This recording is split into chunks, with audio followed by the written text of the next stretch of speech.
being here. I've got a roll call. Liza Hatton, here.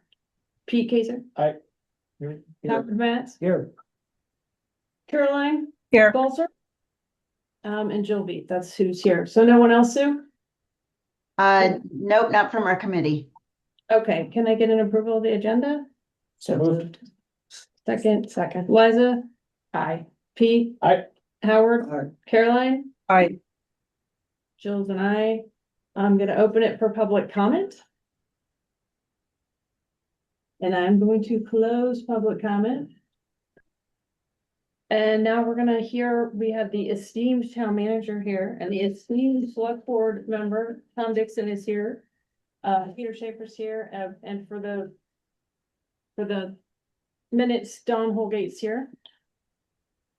And online, we have Brian Turbot, Rick Sears, Craig Piper, Stephen Hunter, Drew Patnode, John Lemieux, and Eleanor Antonetti, Suze Otter, and I think that's the staff. Yeah? Okay, I don't know how you want to open it, but I'll take it Well- away, town manager. Okay, so the team is pretty much here. Is Bob online? Eisenstein? I didn't see him. Okay, hopefully he'll come on. But in any case, what I would like to do is do what I have been doing, and I know some of you know this information, but it gives a context for the project. And it gives a little history, and sometimes it answers questions that people might have. So it's basically an introduction we've been giving about the project for a couple of years now, but specifically follow up from the 2025 annual town meeting. So Rick or Sue, do we have the PowerPoint that we can show? From the December 10th select board meeting? I do. Yes. Would you like me to share my screen? That'd be great. Am I able to share my screen, Sue? You should be able to, Rick. Okay. I do like the music. It's very. It's nice, it's very easy. It's better. I don't have any music. That way. Is this the same update we gave on December 10th? Bad. I heard. Yes. Okay, so we're gonna take you through this PowerPoint and I'll just give this sort of introduction. So the project has a very lengthy history. It goes back to at least 2007. But most recently at the 2017 annual town meeting, the town proposed the acquisition of property adjacent to Sherburne Commons, plus an appropriation for a skilled nursing facility to be constructed at that site, the site that we would potentially acquire. Those articles, however, were not approved by the voters. In 2018, the select board directed town admin to determine what would it take to construct a new Our Island Home facility at its current site, East Creek Road. Thereafter, between 2019 and 2021, we engaged architects to undertake that analysis. We held charrettes, we interviewed stakeholders, other properties close to the current site were reviewed, consultation with the Department of Public Health occurred, and analysis of different operating models was conducted. We were looking at a small house model, the institutional model that we have now, and the sort of more of a residential-ish model, which is what we're hoping to go to. At its meeting on August 18th, 2021, the board voted to pursue a new Our Island Home facility at the Sherburne Commons site, with the current property where the Island Home is to be repurposed for a senior center, and to put forward articles at the 2022 annual town meeting for design for a new facility. We engaged Brenda Johnson, a local resident who had a lot of experience with the new hospital, was engaged to assist with public outreach and to gather and provide feedback and input for a new facility. At the 2022 annual town meeting and subsequent election, the design and associated funds in the amount of $8.5 million was approved. In 2023, the design architect and OPM, owner's project manager, were engaged, and the board approved the construction manager at risk, CMR, project delivery method. That approach requires the approval of the state inspector general. That was approved, granted in early 2024. Using that process increases the accuracy of cost estimates because the contracted builder is involved in the budgeting phases along with the design team and provides a higher level of cost control. Additionally, the construction manager is contracted to deliver the project at a guaranteed maximum price based on an agreed set of construction documents and specs. In accordance with statutory requirements, we had selected a contractor, Consigli Construction Company, and they are, somebody correct me if I'm wrong, still under contract. We had a steering Correct. committee for the project. Myself, Craig Piper, and Dick Webb with SMRT. Dick is more or less retired, but Craig is still on the team.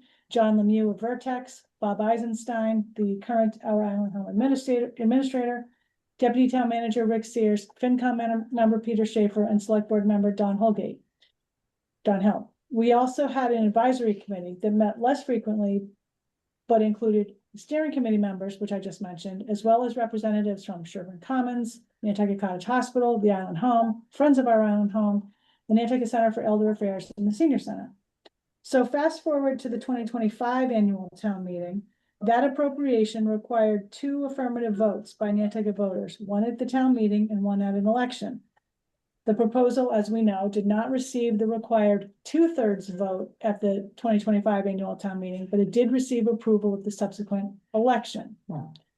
Following those results, the board discussed how to proceed and requested additional information through the following: community survey to gauge support or not for the project. It was a little bit tricky, but we did get a survey out, which more or less said we should have a facility, but it's a lot of money. Cost savings that could be achieved through a reduction in the size and scope of the project. And that included a different employee housing scenario for Sherburne Commons and an indication from the land bank as to whether its acquisition of the current West Creek property could sufficiently offset the construction appropriation. We were tasked with looking at the operating costs of a smaller facility, the procurement requirements for a redesigned facility, and closure plan logistics and a cost estimate. So after town meeting, we spent a lot of time undertaking all of those things. And in early December, we updated the board. And conducted the survey, which I just mentioned. We have spoken with the land bank a few times about their potential acquisition of the property. They agreed to undertake an appraisal and they were open to the idea. However, there is an issue with I shouldn't say an issue. Since we've determined we want to put a senior center there, the land bank is not going to be able to buy the entire property and give us a piece for the senior center. That's going to have to get figured out, the space for the senior center. Sherburne negotiations, we can address those if anybody has any questions about it. And other items that have popped up here and there about this. We've heard a few times from people who say, why don't you just get somebody else to operate the facility? And while initial interest has been expressed on several occasions over the past 25 years or so, none of those discussions has panned out into a serious proposal of any kind. Operators are interested in the property and other uses for it. They are not interested in the current facility. While it would be possible to issue a procurement to solicit operating proposals without a new facility, those are unlikely, and the hurdles to operating a public facility without a substantial subsidy are significant. Natural heritage, oh, no, never mind. No, that's a different thing. So the board on December 10th held I'm sorry, I have a little bit more here. While it's been established that the new facility would be located at Sherburne Commons, there is a long-term lease between the town and Sherburne for the Sherburne facility on town property. The property is owned by the town, leased to Sherburne through a long-term lease. The lease is subject to an amendment, and an arrangement for use of the site was reached with the Sherburne Commons Board of Directors. We had a lot of public outreach about this project leading up to the 2025 annual town meeting, including informational sessions, videos, newsletters, social media posts, updates at select board meetings, meetings with specific groups. At the annual town meeting, the construction appropriation of $116 million, correct me if I'm wrong on that, did not achieve, okay, we talked about it, didn't achieve the 2/3 vote. So at its first December meeting on December 3rd, the board discussed whether or not to bring the project back to the 2026 town meeting. Given the community importance of the project, but also the magnitude of competing projects in the near horizon and the sheer cost of the project.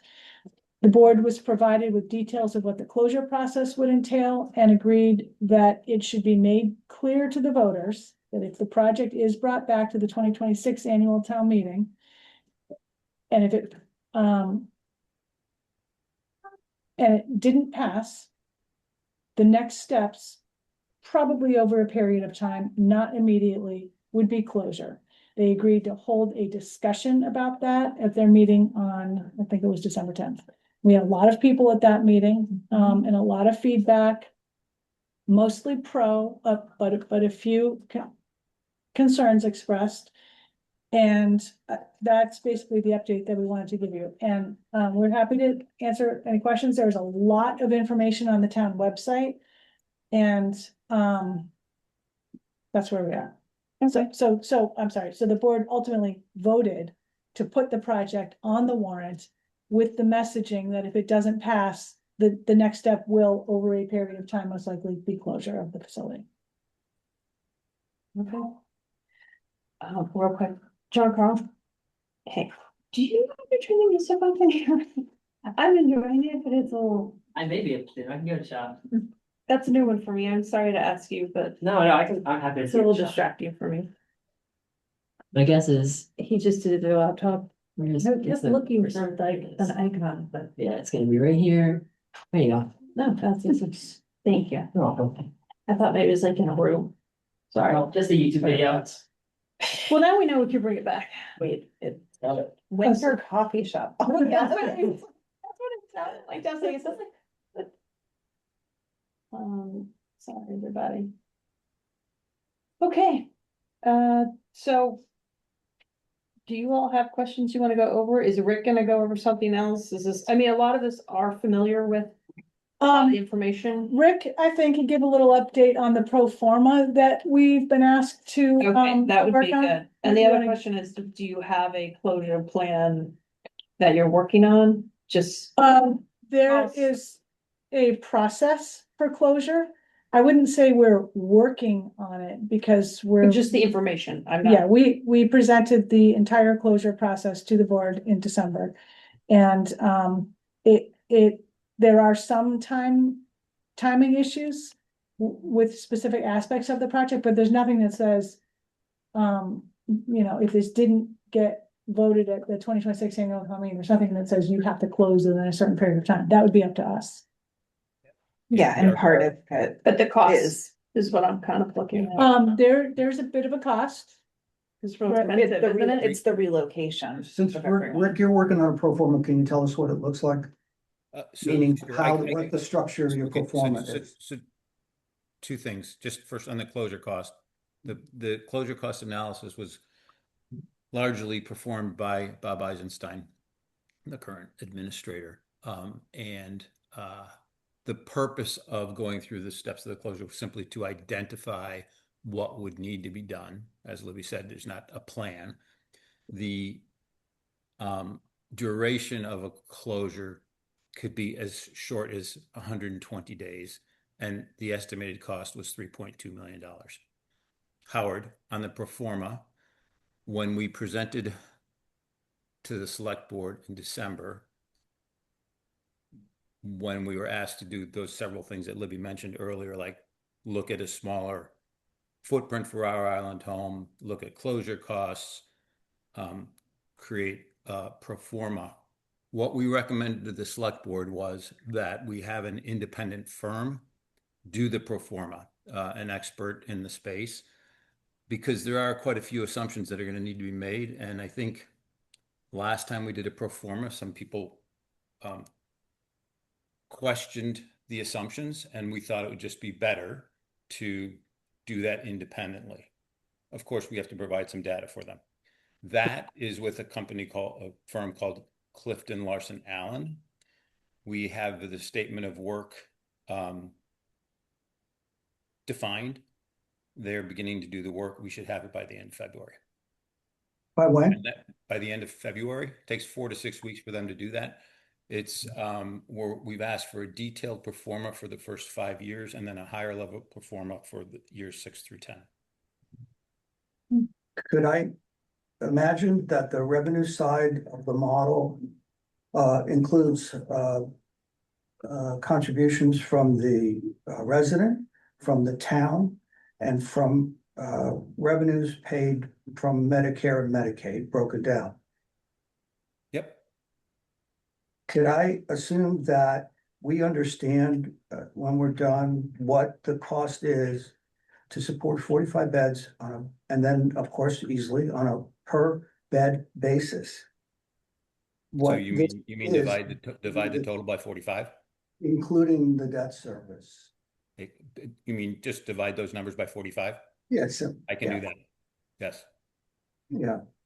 It seems difficult to evaluate this project without the pro forma.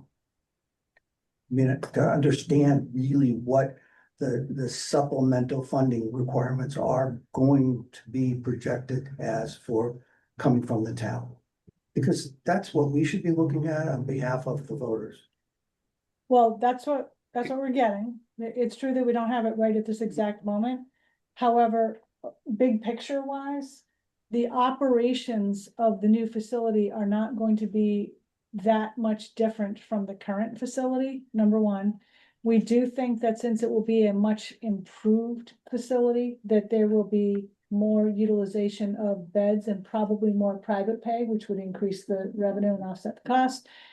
And the debt service, of course, could be modeled pretty easily because we more or less know what that is. So I think the pro forma will be helpful, but I don't think it's gonna be a big eye opener. Somebody might disagree. I find it very difficult to evaluate the project until we have the pro forma. Whether you are right or whether you're off, we should know really what this looks like. That's our job. You will, Well, in general, staying in the business, the expenses are going to continue to grow. Yes, but we need to know what those are. In fact, the growing expenses are a reason why, in fact, that it's gonna become more expensive for the ratepayer, for the taxpayer. Mhm. So that should be involved in that too. The other thing I was looking for, Rick, was, you know how you guys presented before what it would cost for a $1 million or $2 million property so that we could extrapolate, any homeowner could extrapolate from that Sure. as an increase in their tax rate. Yeah, we have that. We have that as well. I mean, we have that now. The It's tax in- rate, Yeah, I mean, yeah. Mhm. that where your tax. Well, we have to do it again, because we'll have to look at what the deficit is and what the debt service is to be able to ascertain what it means to the taxpayer. I think my question, That's correct. That's correct. The debt service number is about, Yeah, that's easy, if you know the cost and you know the cost. yeah, so the increasing, the operating override, if it holds, if it's sufficient, goes up by 2.5% a year. If it's not sufficient, because expenses grow faster than revenues, then, and that's an outcome from the pro forma, then we'll know that the operating override needs to grow faster than 2.5%, and we can easily model that for you. But we need the pro forma. And Howard, honestly, for me to do the pro forma, or Brian or Bob, I We think understand. it's just a really bad idea. Yeah, of course it is. It provides you with a bit of cover because you have a third party doing it, who presumably is being given directions that are not biased for their outcome. Right. Yeah. I Right. mean, right. What happens, I don't know what happened to the money, how we paid back the money that we approved for the design over time to date. Is that an override, or are there bonds still outstanding to support that? There's a debt exclusion and the bonds are probably outstanding till when, Brian, do you know?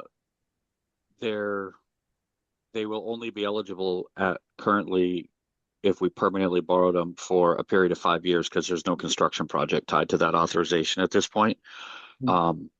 We've been somewhat holding back and rolling some of that debt so that we're not into a 5-year payback with the debt exclusion, because it would kind of be a little bit of systematic shock, quite honestly, to pay back 8.5 million over 5 years when we were hoping to be able to pay that back over 25 or 30 with the successful authorization for the construction project itself. So, but there are Brandon? bans currently outstanding from the 8.5 million for all of the work up to this point. So they're bans. Yes. So there's no prepayment penalty since No, it's a. there's not. There is no prepayment penalty. We can roll a ban on a yearly basis and pay down any portion we want. Not for nothing, it does make sense to make sure that we're amortizing the total cost of the project, including these previous approved dollars. When we put the calculation for the debt service, Howard, into the pro forma, it will include all debt service, be it for the construction or for the previously authorized design, OPM, construction services, et cetera, out of the 8.5 million. They've included that in all the presentations they've done. Yeah. That's the overall, it's Yeah. part of the overall number. Yeah, They great. didn't come in and say 97 remember million. that. They included it, yeah. Did you guys have any conversations? I mean, we all saw in the paper, a Nantucket summer resident made a huge contribution to the Jupiter Hospital building. Have you, I mean, that's an amazing analogy here. No, it's not really, Howard, because summer residents use the hospital. Summer residents don't use the nursing home. The point being is that someone was willing to make a significant contribution to a healthcare facility. And that person just happens to also have been of the flavor of a Nantucket person. It seems really important to have touched some people to see what their interest might be in providing some grants, to this. So we have, For- we've had a lot of discussion about that, but the town is not in the fundraising business and we aren't really, it's not within our legal parameter to do that. But there's a committee, right? That's not a town committee. There is a Friends of Our Island Home 501c3 Right. nonprofit. They, maybe they're gearing up a little bit more now. I guess we're having a hard time with it a year ago, and they were not able to secure any funds to engage a fundraiser, because they're not fundraisers either individually. They did speak with the Community Foundation of Nantucket. There is a fund set up. There were some donations put into it. I'm not quite sure of the status of that Mhm. this moment, but it's a lot easier said than done to say, you know, why don't you just go to some summer residents and get the money from them? That takes a I can say professional, that, but- I know, but we've heard that. What I kind think of- we should be doing is touching these potential resources and just taking their pulse. So you could share that. Yeah, As part of the reason why the project may not be as expensive as we were looking at. I don't know that that is something the town, that is appropriate for a municipal agency to go and do. But it is for that If 50401c3. they are more than free to go and do that. They should do So that. they anytime. they were they set did. up and they did receive some pledges. But we're talking like thousands of dollars, not Yeah. millions of Yeah. dollars or tens of millions of dollars. Also, So- a lot of these people maybe aren't gonna wanna look at it until they see that the public wants it. And so far, you Yeah, know, true. it's been a mixed bag of votes, so. And that being said, pretend for a second that the project was approved and achieved both votes. If a significant donor came forward and said, I'll give you Mhm, whatever, then we wouldn't borrow the full amount. Of course. And we have said that as well, But we need the Sure. authorization. but we need the authorization, yep, and the Totally. ability to. No, we understand. Makes sense. Does anybody have any other questions? I guess I have one more comment, as you'd be surprised. I was at the select board meeting when the audience was predominantly made up of advocates for the OIH. It did not reflect a broad portion of the population. So to be able to say that overwhelmingly people at the meeting were in favor of it is true, but it's not really representative of the fact of what people's feelings are community-wide about the project. And similarly, I also want to ask you to correct the record about the survey. The survey was a push survey. The people that responded to it primarily were people that had the desire to support this. So I can't tell you that it was objectively structured or distributed to the population to get a random sampling of what people really felt about it. So Libby, I find it kind of hard to say that people overwhelmingly in the survey approved it, because they did, but the survey itself was faulty. Well, Howard, it's not, sorry, Libby, if I could just, go ahead. I don't know if Libby said overwhelmingly, but the number is 60%. So it's not overwhelming. So irrespective of whether you like can't correct on that, but I don't want to be saying, I wouldn't want to be saying that the survey is representative of anything. Because it's, in my mind, based on having done this stuff before, I don't know if it is. well, I think just for them to gauge whether or not they wanted to Yeah. put it back on the. It's not an average. but Howard, if 95% of the people had been against it, you'd probably be saying, well, 95% of the people said they were against it. No, I wouldn't. I would say, how is the survey structured? And was it a push survey? And then I would accept the results if the survey was well structured. That's my only comment on this. I don't know if it was a push survey or not. It definitely was not a representative sampling of the community, and we were very open about that. It was merely, it wasn't ever intended to be that. It was merely a tool Yes. to be used by the board Yes. to determine, do we think we should put it back before the voters? And I think it was useful for that. That's all. From an advertising perspective, it's not any more meaningful than just as an indicative of the select Sure, board's I don't think we're intentions. using it to advertise it. Okay, May I ask a quick question? Sure, Caroline, go ahead. So the Friends of the Old Island Home, they did not hire a fundraiser. And I'm just curious about how it was decided for them not to raise the fundraiser last year. I think you'd have to ask them that. They're not affiliated directly with the town, and they made that pretty clear to us during the whole process. But I think it was a matter of a fundraiser is expensive, and they're just some volunteer local people who don't have $500,000 to hire a professional fundraiser. And they weren't able to get a donation on that. So the amount of money that they were able to raise wasn't enough to hire a fundraiser. Well, we don't know. Yeah, We just don't know, Caroline, but you should call them and ask them. I Okay. mean, yeah. I want to make one point about that survey, because I agree with some of the things that you said, but again, I do think it was for the board to decide whether or Yeah. not they wanted to think put it it back was a on the great list, tool. and it's a huge decision, and Yeah. there was, it did pass at the ballot, as we keep saying over and over. My only comment about the survey is none of the responses really got 66%. So they might have gotten 60, but they didn't get 66. So, but if it's not a valid sample, it doesn't matter. correct. So I wouldn't worry about it too much. But I will say this, Rick, I don't know if you want to add, or Brian wants to add, or Libby wants to, anybody, I don't care. My concern's always been the override, like, how can we guarantee that this stays at 2.5% every year for an increase if we're gonna keep it? I don't think you can. That's why the pro forma has the ability to run sensitivities on it, so we can put other inflation rates in on both the revenue side and the expense side to ascertain, how sensitive it is and what those numbers might be on a macro basis at different inflation rates. Right, and I mean, is there kind of a number where that town administration says, hey, this override is starting to push our budget, we're at 10% of our budget or 12% of our budget every year, and then what are we gonna do? Like, is there a number where it makes you uncomfortable? I'm looking at you, Brennan. I mean, we wanna I know. think I'm gonna, to be honest with you, Madam Chair, I'm gonna reserve comment until we actually see the pro forma, so we can actually understand the analysis before I say I'm uncomfortable at X number, because we're We've hired CLA to do it. We're in the phases of giving them the information. Okay.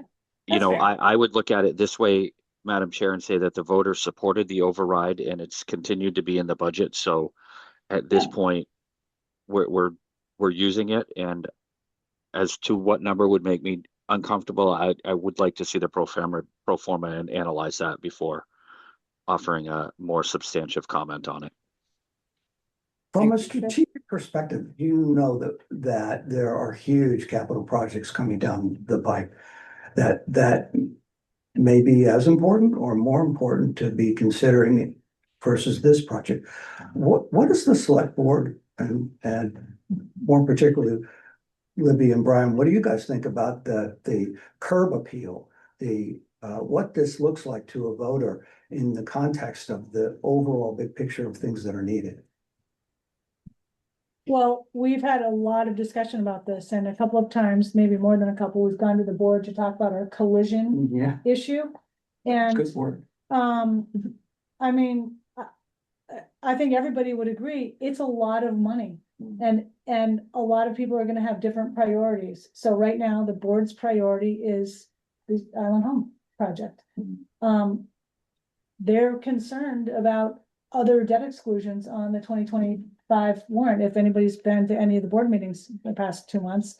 And there are probably gonna be some projects that aren't gonna go forward. Yeah, well, we know, yeah, because we've been part of that, but your collision order was a great way to characterize it. What are people thinking about the prospect of what that collision is gonna be next year when we look at numbers next year? And we need other things approved. Have you guys talked about that? Yes, but have we reached a conclusion Do you have that any feelings, here's just opinions? how we're gonna sequence them? No, because they either have to be done, or whatever the purpose of it is, we won't do it. Like, so let's take the pending items that are on the warrant right now. Town employee housing, Right, additional repairs at the Loran Barracks for seasonal housing, right, and the Tom Nevers debris cleanup. right. It's possible that there could be federal funds that might help offset the cost of the Tom Nevers project. And that's not even a, compared to the Island Home, a tremendous project. It's less than $10 million. So are the others, except for town employee housing. That is, how No, much is that's that one? seven. Seven. So, okay, so it is less than 10 million. Can we stop there? Cause we are, that's not what we were told. You're doing a fixed bid and you didn't expect it to be more than 10. He said 7. That's what's in our thing, but that's not what they said at the meeting. So I wanna make sure that I got that number right. So all we can do is estimate the number until we get the guaranteed maximum price, or sorry, we're not getting a guaranteed maximum price until we get the bids, which will be ahead of town meeting so that we can tell town meeting exactly how much it's going to cost with a live bid.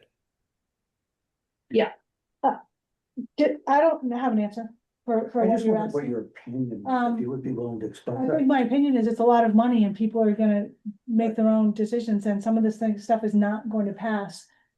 Looming above all of this, as I think we all know, are the coastal resiliency projects.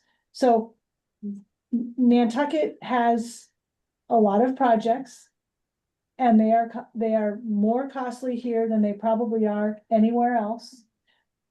Arguably, our tax rate is lower than some other places, but the valuations are far higher.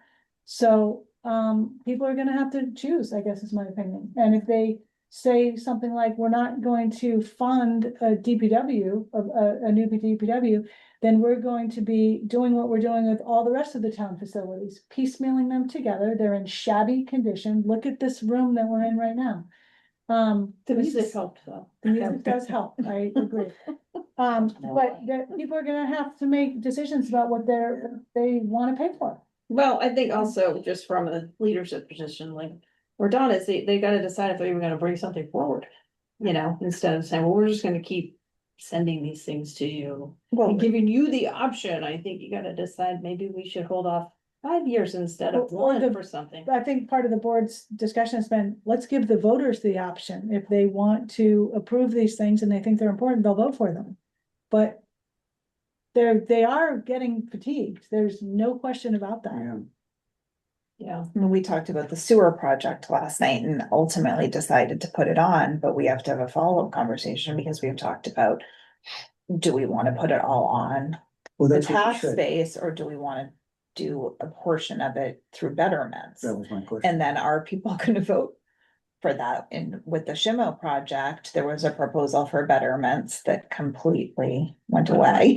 People did not want that. Because you told us when you spoke that you thought that maybe we'd do one part of that project, the sewer project, and not the other part of it. During our workshop, it just really was not. They made a pretty good case for not recommending splitting it up. Okay.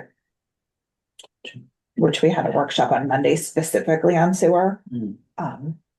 Tom, did you have a comment? Yeah, Madam Chair, for anybody who can't see me for the Allen's, Tom Dixon, Select Board Member, I just kind of, to Howard's point, want to make just a general statement of, I have said this all at Select Board meetings, but just sort of sum it up in like 2 or 3 sentences, is our Island Home is a very, very unique thing here, right? And if it were just the numbers, I think maybe it might have been a different outcome I'm putting on the warrant, but there are so many other issues tied up in it. And we had our strategic planning session for the board, which was in this room for 3.5 hours. And we talked about the collision projects at the end. And town admin also said that, look, if we're doing our Island Home, it's all our Island Home. That's the bandwidth of the town because it's got to be done right. It's extremely important. So then we had our discussions at the select board, and then we ultimately put it on the warrant because, and I think the board is somewhat pulled in different directions, but I think at the end of the day, it was the right thing to put it on the warrant. And the pro forma will come in, the voters will assess what is out there. And if the town really wants this, the town will have spoken.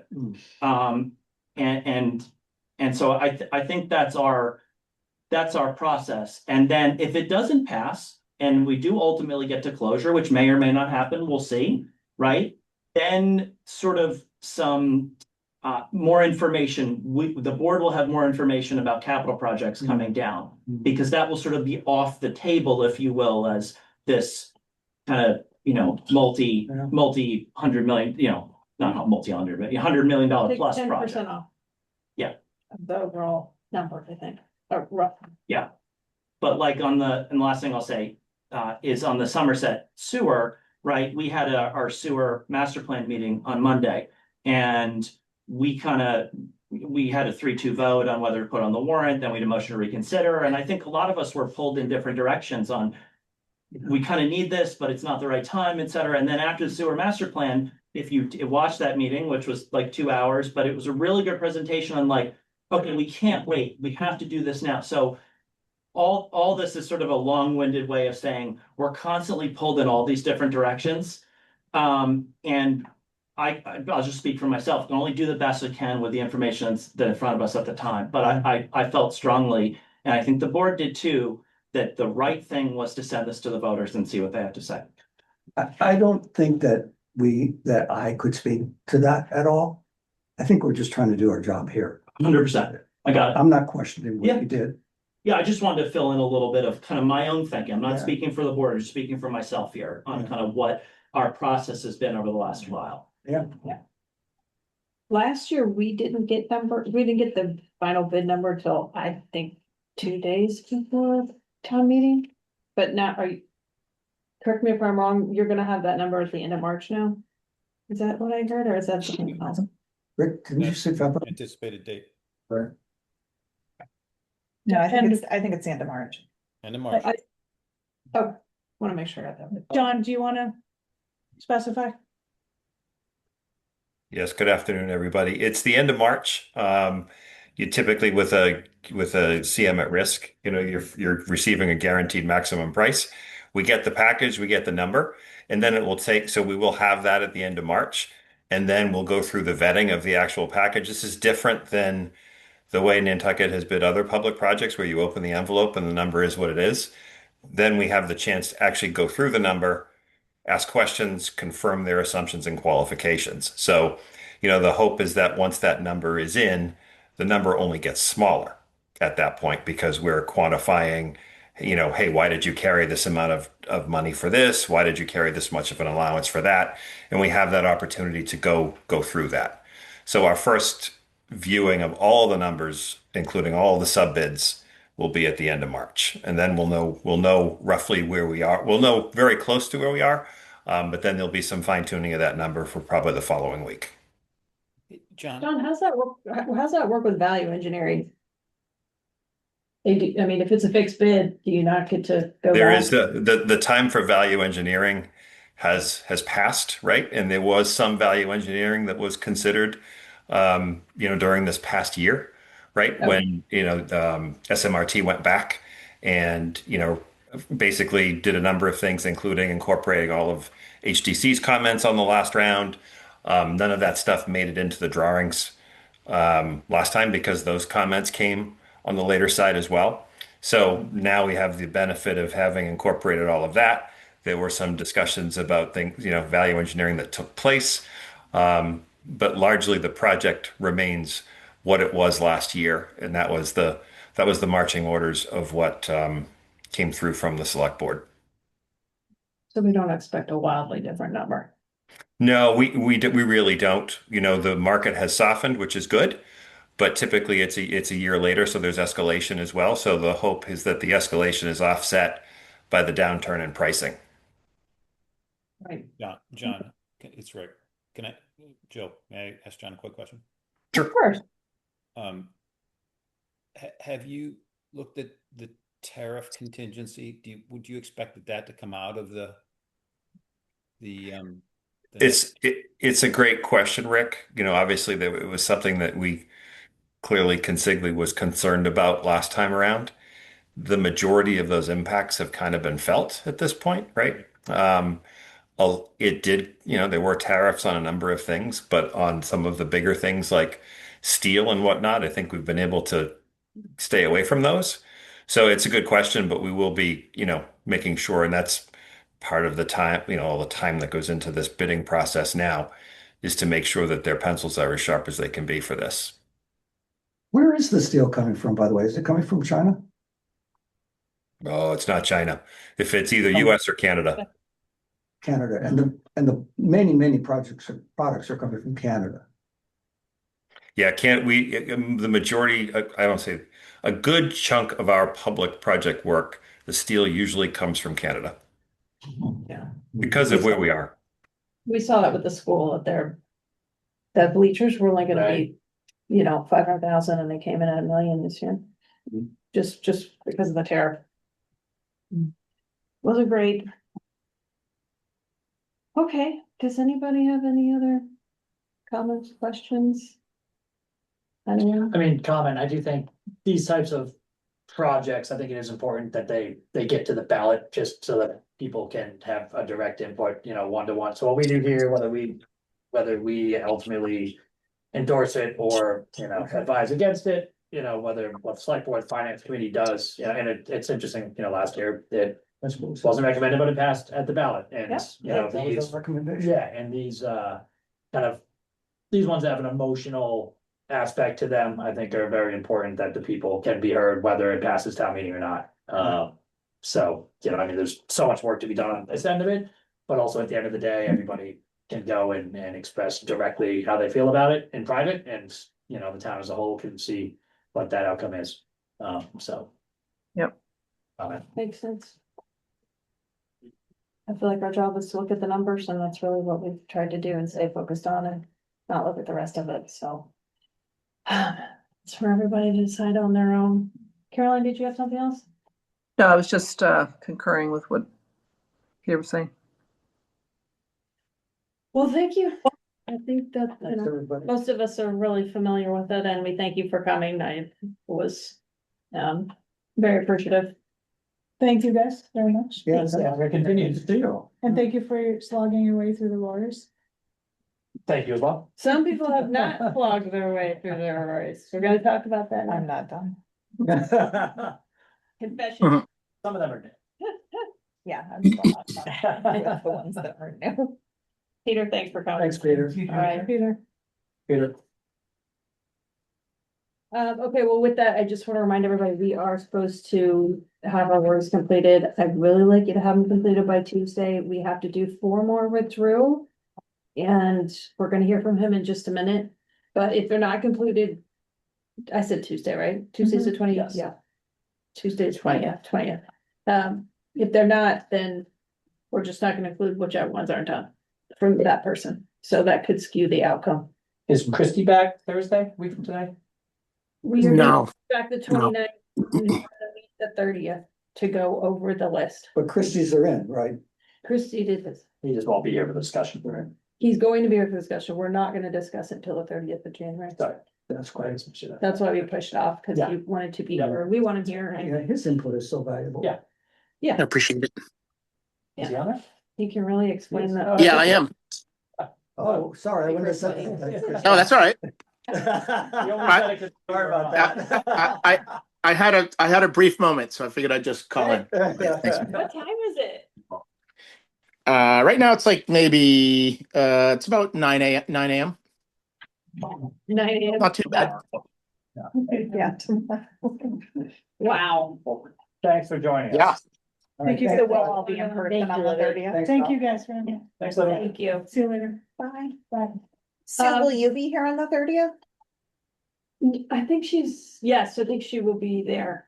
Sue, I think you talked about maybe, you were supposed to be on island on that. Thanks, Tom. Yeah, I would be On traveling back on Friday, but I've changed it, so I'll come home on Thursday so I can be available for the meeting. You're right. Oh, I what was time hoping is you it? would be here in person.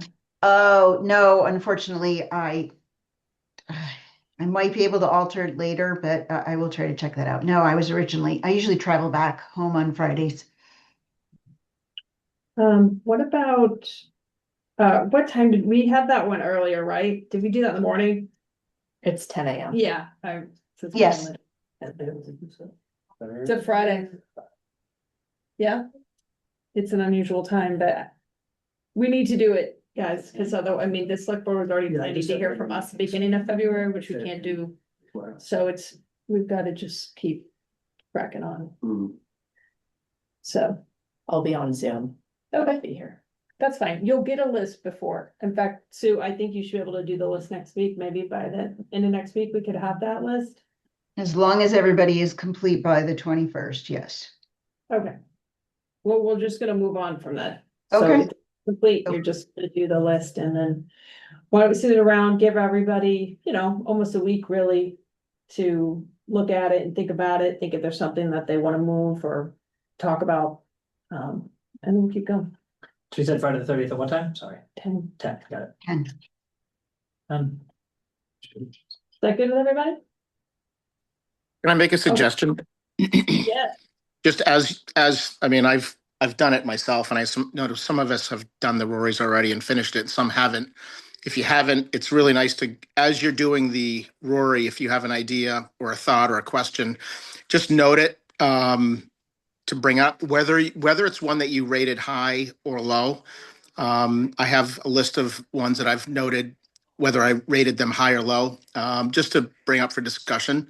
But I think it helps to do it, not do them all and then think back, but to do it along the way. And you can even, put your thoughts in the comments and notes. And that sort of leaves it there. But anyway, it was just a thought. Yeah, the standard deviation is not the final say. We are, so we can move things around as a committee if we want to. So thanks, Christy. That's right. Which means that even if you're on Zoom, you gotta speak up because it's really important. Okay. Because you may have the reason why we're gonna put it above the line or below the line. Okay. Yeah, definitely. Okay, well, we will, Drew Patnode is on to go over the last few requests that they have. He updated everything and Drew, I don't know if you just want to be here to answer questions or if you wanted to talk a little bit, but Yeah, I was gonna say the same. I don't know if there's anything you guys want me to specifically go over and walk you guys through, whether it's the capital improvement plan for FY 26, 27. I think I was able to build it out to 28 for paving and maybe sidewalks. I tried to upload a couple maps that might also help highlight what's been accomplished the last couple of years. Especially I think the sidewalk improvement program, what we've been able to do, and kind of highlight the focus of starting at the core and of downtown and kind of working out from there. And I think Howard and maybe a couple other members had some questions about funding that's remaining from prior fiscal years. And I know Sue put together a spreadsheet. Sue, did you share that with Capcom? No, I don't have that. Okay. No, that was just an internal spreadsheet that I keep, so I did Yep. not. So we have that if you guys want You me wanna to. tell us the information on it? Yeah, I think with these recurring ones, that's probably one of the most pertinent. Yeah, we've asked that every time. Is there any reason why you can't share it with us, Sue? No, there's no reason at all. It's just an internal one I've been keeping since the day I started and took over Capital, and I just literally updated it probably 20 minutes before the meeting started. It's just something Drew and I go back and forth. It's not that I prepared it for this meeting. It's something I keep track of on a regular basis. Okay. So I can put it up on the screen if you'd like to see it. That'd be great, I think because it'd we know that, be great if you could some also- of that money got transferred before, and so I Yeah. know that balance is way low, and that's what I really Just want. understand it's got some of my notes on it, so. We won't look, Sue. Okay. As long as you don't have any, funny Yeah. videos, we're good. Oh, God, no. Been monitoring that closely. Can you guys see my screen? Yes. Little Can you something. zoom in a little bit? I would Sure. fail the vision test. Close. I can't see. I can do that. Better? Maybe a little bit, maybe a little bigger. Here, you know what? You guys don't need these comments. Yeah, sure. Hold on, I can go larger. Sure. Good? Go Yeah. one more time. Thought I was the one who's blind. We're really far away. So it's authorized. Okay, so this is sidewalks. So on the bottom, I have tabs for every one of Drew's. Yeah, annual- let's So just this start is- with sidewalks, that's Okay. great. So Thank you. all that is left is highlighted here in the blue. This is through today. His FY 25 appropriation has 322,000 remaining, and FY 26 still has the 1.2. Obviously, Drew can speak to what his plans are for that money. Yeah, so I know I've said this, probably a number of times in public presentations, but also to this committee. We typically try to focus on sidewalk and cobblestone, kind of the masonry type of work early in the spring season, late in the fall, early winter, when paving is not viable because of temperatures. Kind of lets Victor work out the bugs at the plant when he gets fired up in ideally early April, but sometimes it's a little later than that. So I have already communicated with Victor and Brandon as far as our plan for the spring, and they're very much on board and kind of gung ho to get going. This past, I guess I'll just give a little history. So, the spring of 2025, calendar year 25, and fall of 2025 was a very heavy effort for Victor Brandon, focused on the sewer force main project. So in the spring, it was largely binder course pavement on the entire project route. We did inevitably have to take a backseat to a lot of those activities. South Shore Road, Surfside, Atlantic, Pleasant, Pine Street, a lot of these roads were gravel. Obviously needed to get some hot mix asphalt down before summer. And then it was the same thing this fall. We really pushed Victor very hard to get all the top course pavement done. And so, I'm pretty excited about the opportunity to be at the top of Victor's priority list for a change. So, I provided the FY 26 capital plan, which shows about $1 million in curbing and sidewalk restoration work that we have planned. I would love to do more. Sidewalk is a very labor-intensive operation. It's not a major material cost, but it takes a lot of time. It's pretty painstaking, slow-going work. But the dividend, the benefit of doing it is, making our downtown obviously safer, but much more aesthetically pleasing. And I know it's really well received. So, that's the plan for this spring to spend the bulk, I would say, of this remaining funding that we have today. I also provided the plan for FY27 capital.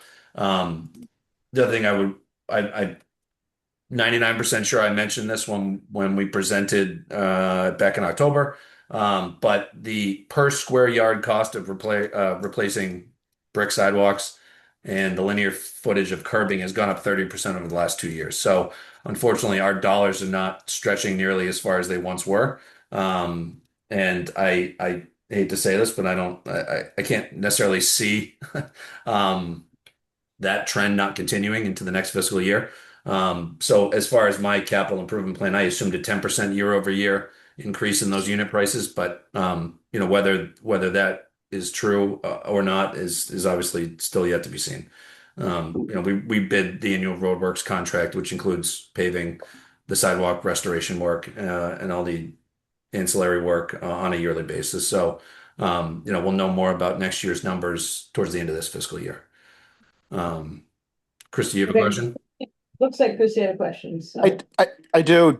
Drew, is Victor the only option? But have you guys ever looked at other mason or landscape companies? For example, I know you guys have a contract with, I think you guys have a contract still with Tom Hanlon to do some groundskeeping, but I know he has full hardscape capabilities. I'm just curious if you've ever looked at other options other than Victor, knowing what his schedule demands. Yeah. So we don't have anything with Tom Hanlon or any of the other local vendors. Admittedly, I don't really know why it's the case, but it is sometimes like pulling teeth trying to get local contractors to bid on municipal work. If it's the extra hoops to jump through and prevailing wage and things like that. One thing that the finance director and I talked about for next fiscal year is bidding the annual roadworks program basically with categories. So we could award paving to Victor, but we might be able to award the cobblestone and curbing and sidewalk work to someone else. Victor does do good work when he wants to, but there's a lot of really good contractors out there. Yeah. I get the name of the firm off the top of my head, but one benefit of the sewer project, as large and time consuming and disruptive as it was it was on the sidewalk map that I provided. The sidewalks on C Street, Step Lane, Lily Street, Center Street, Liberty, Pine Street, those were all restored as part of the project as well. Sometimes part of that was on the sewer project's dime, and some of that was that came out of my appropriation for sidewalks. The firm that did that is from, I think, New Bedford area.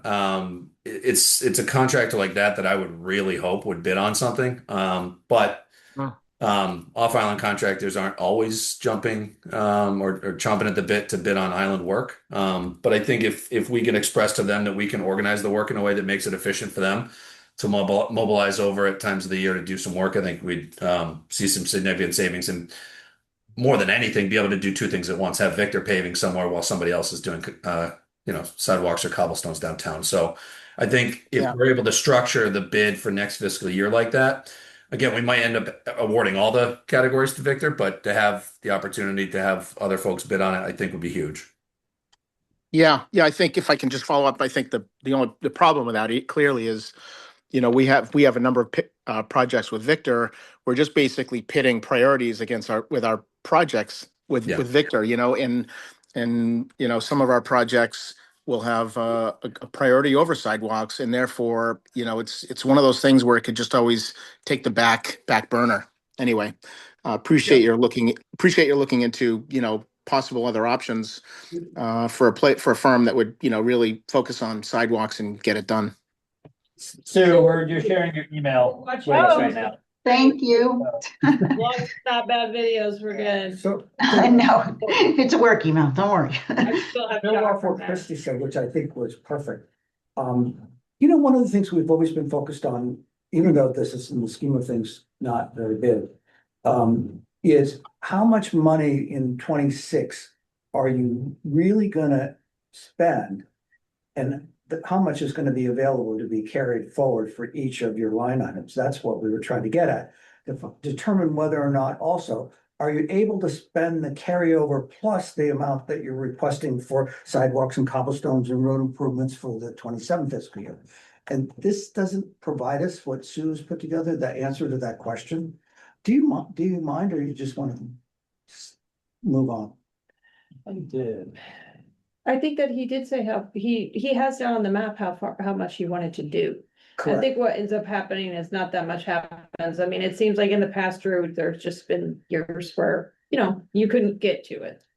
I think my question is, let's say you don't get to it, it sounds like you think you can. Then next year, maybe you kind of look at this a little differently. Yeah, I would just add, I mean, I know the elephant in the room question is how much can Victor do in a year, but I don't know if Victor knows what he's having for dinner tonight. And honestly, Drew, that's funny, and I'm gonna say this to everybody because I get upset about it. These people who own their businesses, they know exactly how much money they spend. They know exactly how much insurance they pay. They know exactly how many miles of pavement that he can mix in a day, a month, 5 months, or a year. So that's hard for me when people are like, oh, he could never tell us that.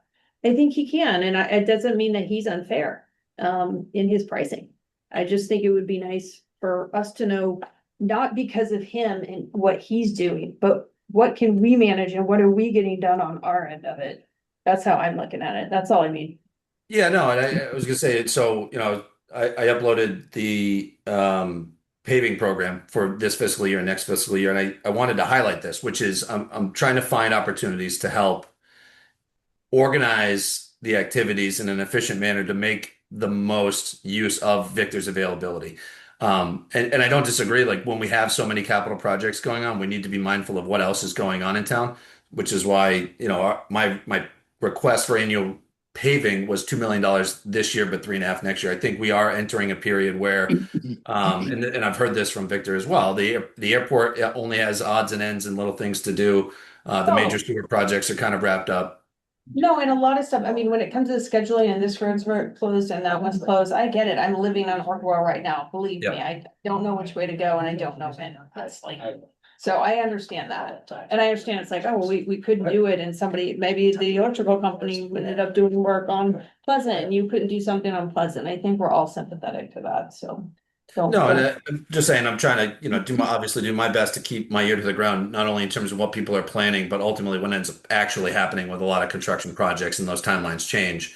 But knowing that Lover's Lane needs to get paved in the spring and we might be able to do at least the binder course on Monahans, I've put a plan together that I know Victor has enough time to accomplish this spring and going into next fiscal year.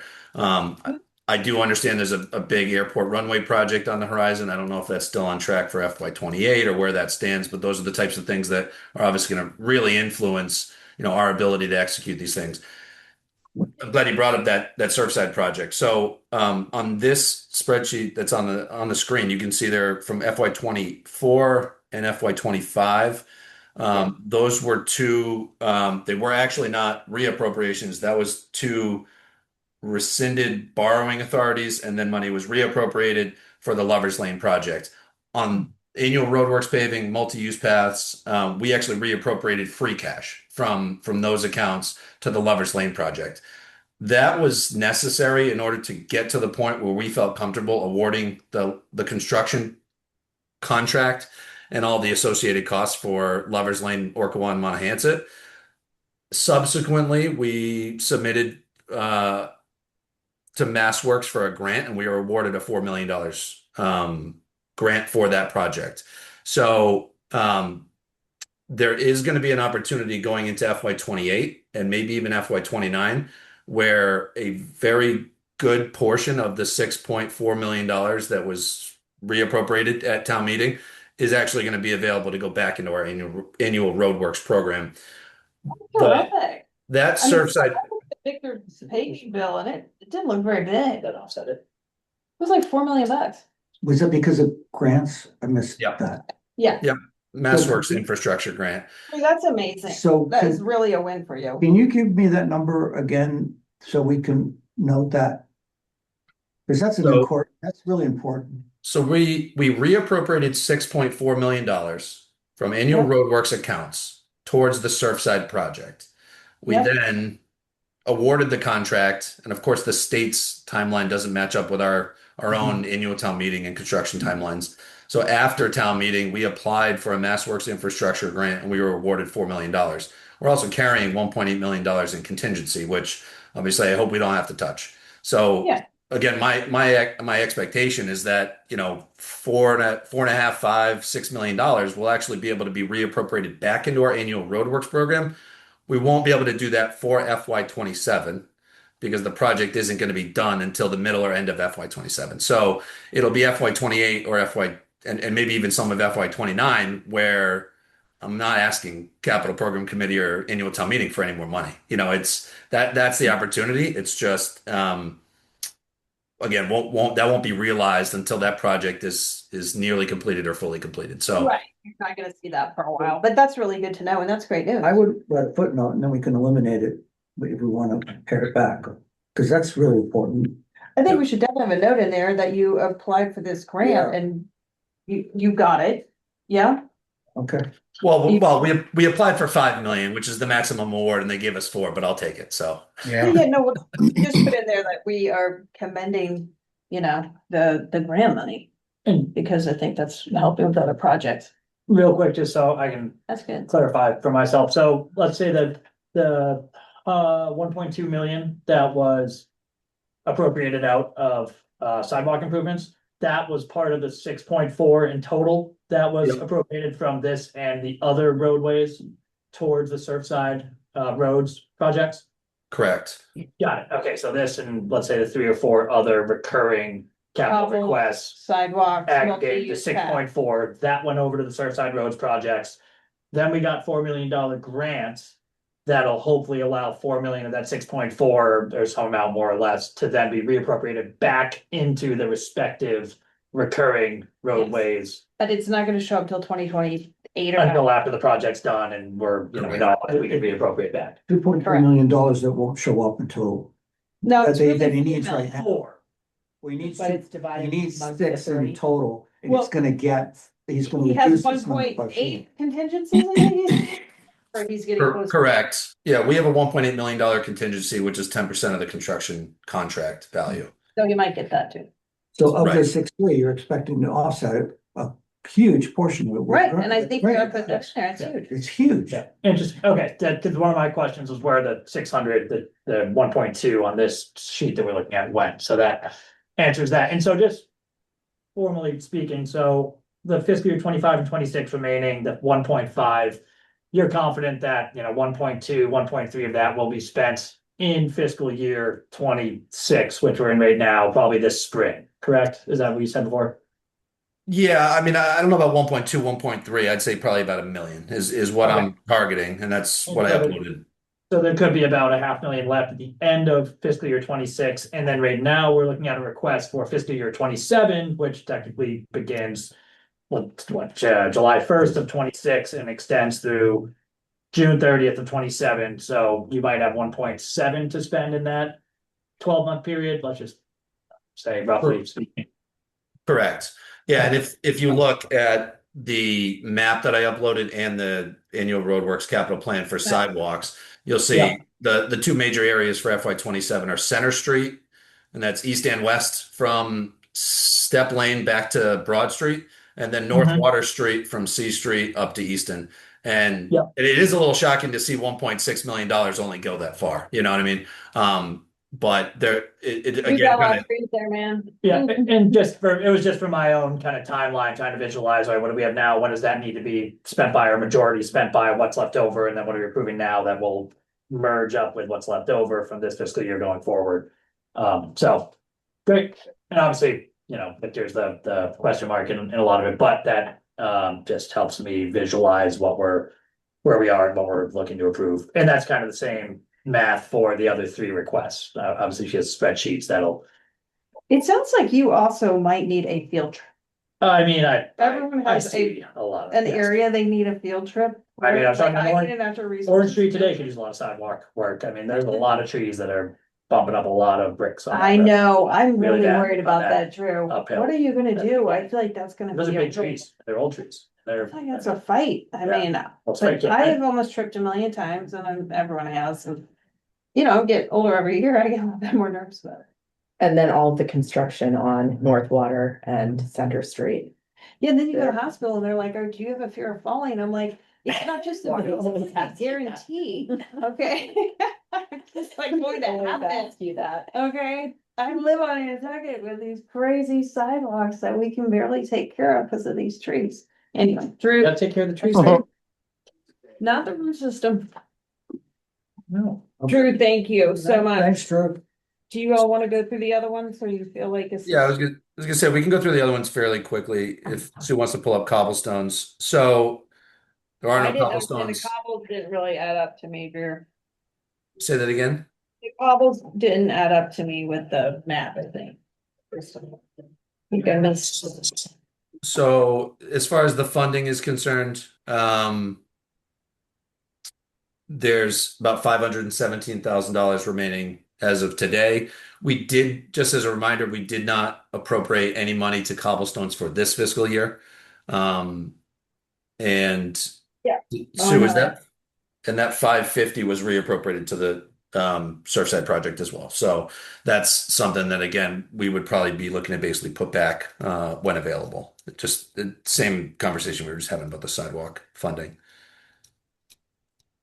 Yeah, Do you go, okay. does Chris have a question? Yes, a silly question, actually. I just was curious, when you guys do a, say you're doing some cobblestone repair, and within that cobblestone repair, you redo a crosswalk, does that fall under cobblestone or sidewalks? That would be cobblestone. You talk about the funding for that? Correct. Yeah, it's actually interestingly enough, it's the same unit price line item in the annual roadworks contract. It's really the same. It's the same price per square yard for miscellaneous road surface materials. So cobblestones, Belgian blocks, the bricks on Upper Main, and brick crosswalks. Yep, yep, We don't Got it. pay different prices for different materials. It's the same cost. yep, got it. Okay, And so, there we go. So this is the multi-use paths, funding as of today, $1.17 million. And again, you can see in column G, the blue, reappropriations for the Surfside project. It might have been a little confusing, for people looking at it the first time, but I uploaded some documents that, Environmental Partners was working on for us, and they are close to finalizing a, bid package for multi-use path maintenance island-wide. They scanned all 35 miles of bike paths, and when I say they mapped like every crack, they mapped like every crack. And so, there's various treatments depending on the age and the condition of the asphalt bike paths. So some are getting fog seal rejuvenator, which extends the life of the pavement. Some will require crack sealing. Some require a mastic, which is kind of just a heavy duty crack sealing application. And then there's certainly, I think primarily on the Pulpus bike path, a high number of individual spot repairs that will be basically full depth reconstruction and paving. So we have not reviewed the cost estimate. My first look at it was that it's actually quite low. I think some of the unit prices are a little bit off. I think they did a decent job kind of trying to capture that island factor for some things. But ultimately, we're looking to do this kind of wholesale. I think over the last couple of years, I've been here 2.5 years, been getting kind of up to speed on roadworks and our multi-use path maintenance programs and things. I think that rather than going bike path by bike path, we're kind of at the point where we do need to look island wide at our multi-use paths, and that's going to be the approach we take. So I think the available funding now and what we're seeking will cover that entire project cost. Our plan is to put that out to bid towards the end of this spring, and that gives a contractor or maybe a team of contractors that do different things to pair up on the project get geared up and mobilize at the end of the summer and hit the ground running in the fall. So that's what. Also, maybe it's from free cash, so it doesn't look like we're borrowing this money. Right. Yeah, I think the sidewalks is the only thing that we ever borrow. That is correct. Hey, Drew, not for nothing, but I get a lot of questions from people about when is the Pulpus path and the Tom Nevers path really gonna be finished? Oh, Because people yeah. are not seeing that. So I don't. Also, won't win it. Well, when Well, when sorry. Yeah, so if you, you're such a local Pete. Wow, Come it's, on. yeah. You're such a Sorry. local. you know, I don't know if you wanna Pulpus is in. publicize that or where they are or not, because I'm getting a lot of questions about that. And I also heard that you're doing a bike path extension in front of the airport. And I don't remember, Yeah, that's part of the Lovers Orca project. is that part of that? It's all Yeah. part of the Yeah, same all the way through. area. Yeah. Yeah, they're doing it now. Yeah. You can see how wide it's getting. Correct. So the project that's underway right now is drainage, full width, full length road construction, and all new bike paths on Lovers, Orkawa, and Monahans back to the airport. So the Lovers Lane bike path will go from Old South Road all the way down to the boulevard. Terribly, it's painful. Yeah, but I thank you because I hate riding in front of the airport and having to go across the street in traffic. It's Where yeah, there's it's no good. path. That It's whole gonna- thing is so scary to It run is. a bike. This is great. I agree. They, as of today, finished all the drainage on Lovers Lane. All they need to do, not all they need to do, but they need to work on the bike path and the roadway between Orkawa and the boulevard. Although that's paved right now, so they don't want to rip it up because it will remain unpaved all winter, and obviously the asphalt plant's not open. But it's kind of exciting to say. I mean, Lovers Lane and the bike path will be paved before the summer of 2026. The contract is starting on Monahans on Monday. It's amazing how fast that's actually going, because I'm living it. Yeah. They're, Living it. Multiple making- times a day, and I'm really surprised how it's.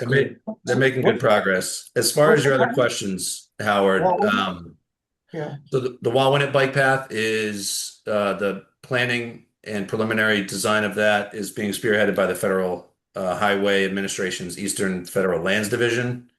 It is going pretty slowly, but we are making progress, and I think Mike Burns is prepared to present alternative alignment options publicly in the coming months. As far as Tom Nevers is fully designed. We are unfortunately we weren't expecting to have to go through MEPA permitting for that, but there were some triggers that that were met, and we are in the process of permitting through MEPA. So that project we will most definitely be putting out to bid in the spring. The other thing that we need to do in order to put it out to bid is to secure the easements. So we have a local surveyor working on drafting the easement documents for Tom Nevers, but that will absolutely be out to bid before summer. So that's also very exciting to see. Expecting a lot, much trouble with getting consents for easements in Tom Nevers? There was little appetite for voluntary easements. I will say the overwhelming majority of the easements, which was the same for Lovers Lane, Orkawa, and Monahans, are temporary construction easements where as the bike path is built, especially along Tom Nevers East, kind of between Lyons and Longwood, there's kind of a hill adjacent to the roadway. So we basically are cutting the bike path into that slope. And then there will need to be some grading done to match the finished grade of the bike path into existing grade. So, but there's no permanent improvements on private property. So that property becomes, well, it stays private property after the project is complete. There's no permanent easement in a lot of areas. So, we don't expect too much pushback. Howard, maybe you could tell us if you volunteered for an easement. I wish I had property right there, but I don't, but I would if I was asked. Right. Great. So we'll go on to the roads. Oh, there it is. I can see it. So, as you can see here, call it $2.2 million available as of today for repaving of our roads. There was call it 3.3 million. Reappropriated the Surfside project, as was the case with the others. I uploaded the annual roadworks paving plan for this spring, and I know this is not going to come as a shock to most folks, but $2 million of paving out here on Nantucket, it's not that hard to spend. $2 million in a season. Again, as I mentioned earlier, in terms of what I'm doing to help facilitate, efficient and kind of effective execution. There's a couple roads that have been on our list for about a year and a half now. 2 stretches on Pulpus Road that were previously skipped when that was repaved, I think 3 or 4 years ago. One of those areas is by the Life Saving Museum at Folgers Marsh. There was a culvert that needed to be repaired, so we patched that. Cliff Road from John Adams Way out to Crooked Lane out to Mattocket was paved in I don't know, a couple of years ago. So we want to continue to take that into town. And then lastly, York Street, basically full length from Union Street all the way up to Pleasant Street.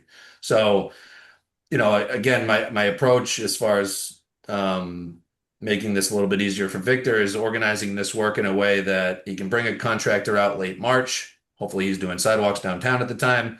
They come out, they mill 3 different roads. He doesn't need to mobilize 7 to 17 different, streets. Come out here, mill them all, and then it gives him the next 6 or so weeks to do that paving. And in conjunction with that, get the pavement down on Lover's Lane and some binder down on Monahanset. So I'm confident that's doable this spring because we really don't have the competition that we've had in recent years or construction seasons as far as paving is concerned. So well, until then, I think we could have a competition for mud wrestling over there. That might be real good. Is there a women's mud wrestling I league? mean, seriously, we could maybe wrestle the deer. Okay. All those sides. It is crazy. Sorry. Unisex league. Oh, it's great, but it is a mess. Advice, yeah. Joe, can I ask a Okay. question? So you go for it. Yeah. Hey, Drew, in the past, we've often heard, a mile of pavement costs $1 million. Is that bogus or is that accurate? I mean, I wouldn't say it's bogus, but so I don't know why, but the annual roadworks program used to be something that was kind of created in Microsoft Word, but you can't put calculations into there, right? Yeah. I'm a big Excel guy, so I kind of overhauled that this year. And I actually right in front of me, Pulpus Road from the Quidnet intersection to 286 Pulpus Road is 2,850 feet. So that's about a half a mile. It's 18 feet wide. To mill and overlay that and put down 2 inches of top course pavement is about $750,000. Okay. That doesn't necessarily mean a full mile is $1.5 million. But it is kind of a measure. Yeah. Well, yeah, and I was gonna say it's always amazing how quickly the other costs add up. So, Pulpus may not be the best example for this, but every time you raise a sewer manhole or drain manhole cover, or a catch basin, a water gate valve, there's a cost to that. Saw cutting and the milling is expensive. Obviously pavement, the asphalt itself is expensive. Then there's line striping. If you're installing Cape Cod berm on roads that don't currently have Cape Cod berm, which I think is very much needed in places, now you've got an additional tonnage. So, that 726,000 that I came up with for that stretch of road basically includes a 15% contingency. So if I remove that, we're actually looking at $652,000 for that paving. Got it. Yeah, got it. I guess, Okay. Maybe it is safe to say mill and overlay of a mile of road is it's about $1 million. Yeah, I'm guessing, when you're say you have 6 locations that add up to a quarter of a mile just because they're small stretches, to pick up the equipment and move it to new sites. And I know that costs money, but I can't imagine that you're taking those stretches, adding it and saying this is how it equates to a mile. But and I'm sure those would end up costing more because you're just doing little stretches and then you have to reset up elsewhere for the next location. But I just wanted to sort of quantify that sort of old sort of measure that I remember hearing about. But you know, your description makes sense and puts some better parameters on it for me. Yeah, but I guess the short answer is yeah, $1 million a mile is pretty reasonable. Obviously, depends on your pavement thickness. Historically, we've utilized Chapter 90 funding to do our annual line striping program, but so I don't think a lot of people see this, but we're on an annual basis $250,000 for line striping. So that's the long lines, the fog lines, the white Yeah. on the road shoulder, and then the double yellows in the middle, and of course crosswalks, stop bars, and other things in those pavement markings. So, you know, $250,000 for line striping and then the cost of the asphalt and the milling and all that goes along with it. You know, it gets costly quick. Yeah. Well, and also, Drew, we don't really want that line striping, okay? It's not cute. You know, we don't like that. Yeah. Yeah. We just want a free for all out there. Well, you're getting it right now from Maya Comet Ave down to Fairgrounds. So enjoy it while you can. Boulevard stayed chill. Until it wasn't. Well, it's kind of gone away. I don't. More signs than there used to be on the boulevard, That's right. I agree. less than on Milestone. Yes, yes. You're right. Drew, that's great. I'm a little punchy. I'm sorry if I'm being silly today, but we appreciate your time in doing that. And it's good. I mean, we just need that full education of it. You know, what can be done, what's possible. I've got one last. Oh, Pete. Yeah, just real quick. So Sue, can you pull up that spreadsheet again? Is it right there? Or more so, this is Yeah, kind give of me a- 1 minute. I knew you were gonna say that and It might not even be necessary, but so Drew, best guess, like for the road improvements, you know, you appropriated 3.2 or whatever it was, 3 million, let's call it. From 24 and 25 to the Surfside project. Disregarding, you know, how important that was to be able to do that. Had you not reappropriated those funds, I mean, would you have been able to spend those funds in those fiscal years on, you know, everything that was in the pipeline from road improvements perspective? And would that amount of money left over today have been much different? You know, I'm trying to think like chicken and the egg.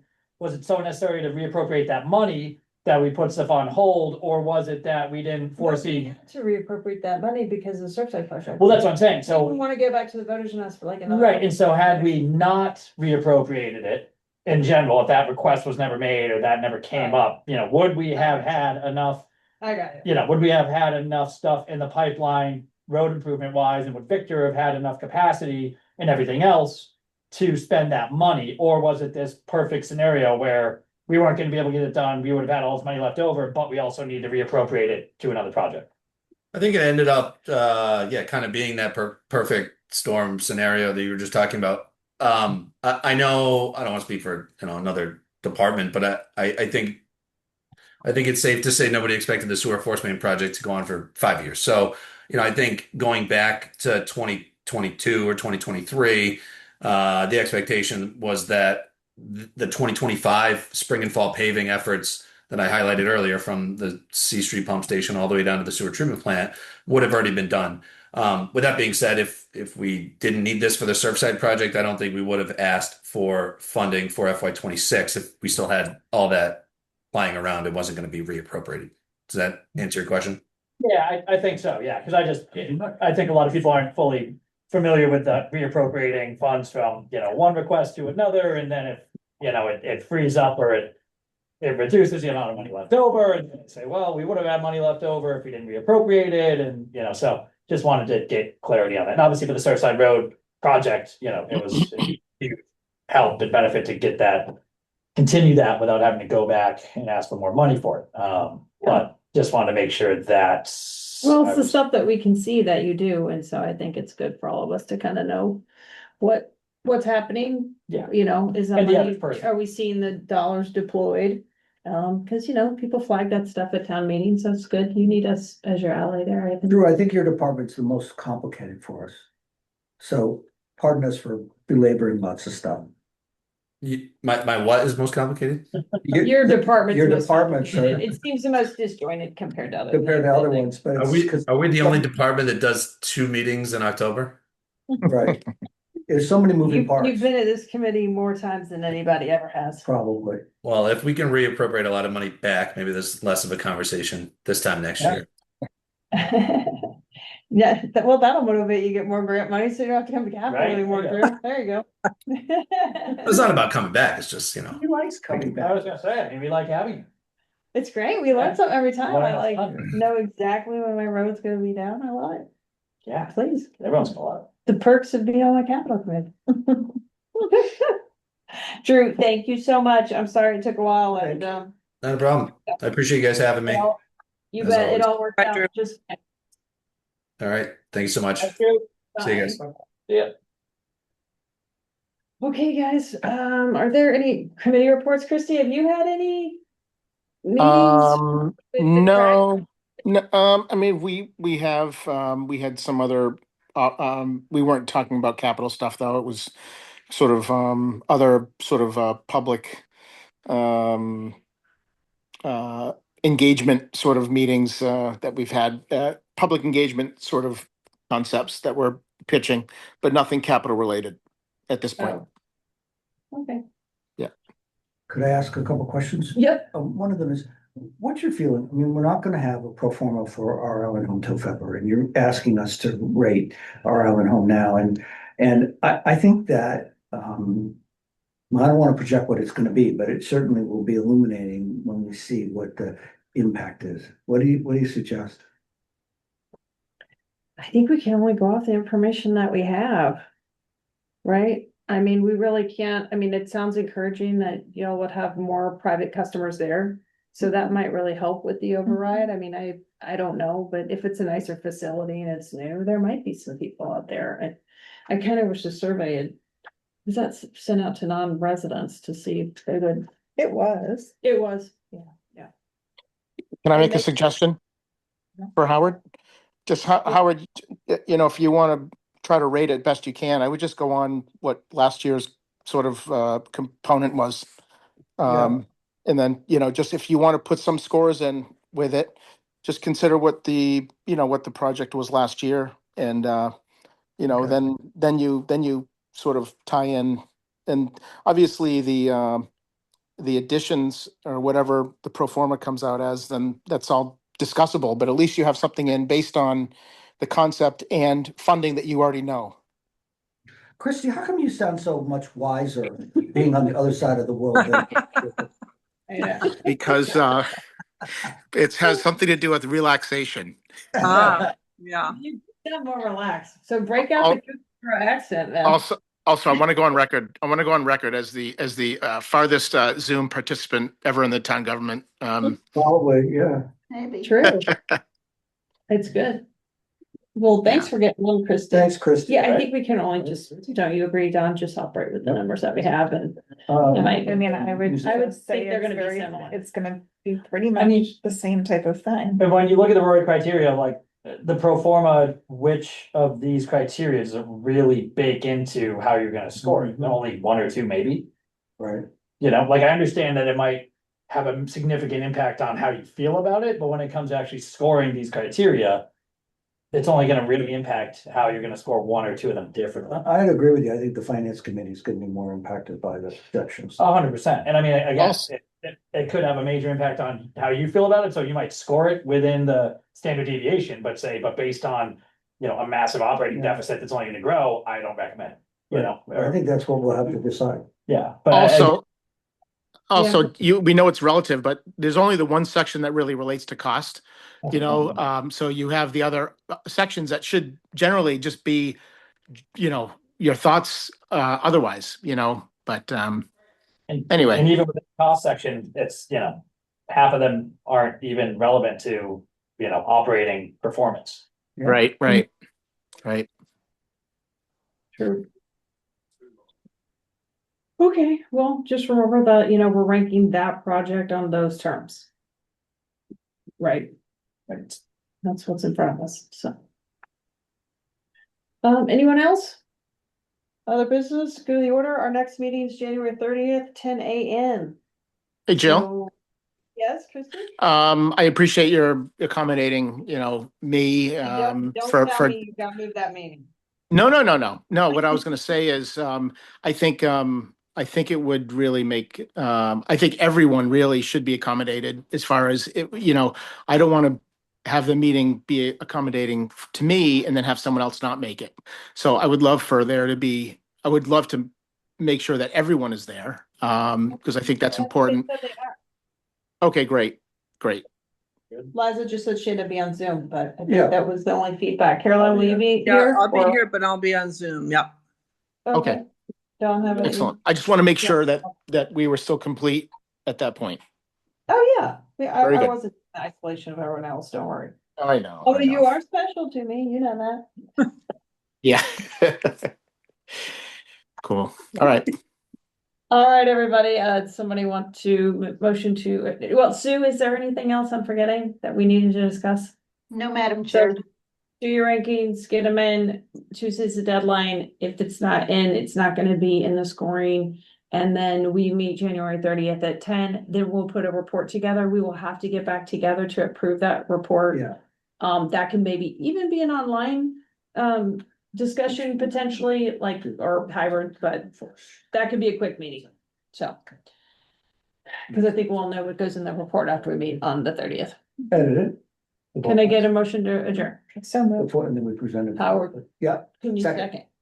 Don, Aye. Howard, aye. Pete, Aye. Caroline, Aye. Christie, Hi. Jills and I. Thanks, everybody. Thanks for your time today. Thanks, you guys. Thank you. So. Joey, Christie. Thank you, guys. Appreciate it.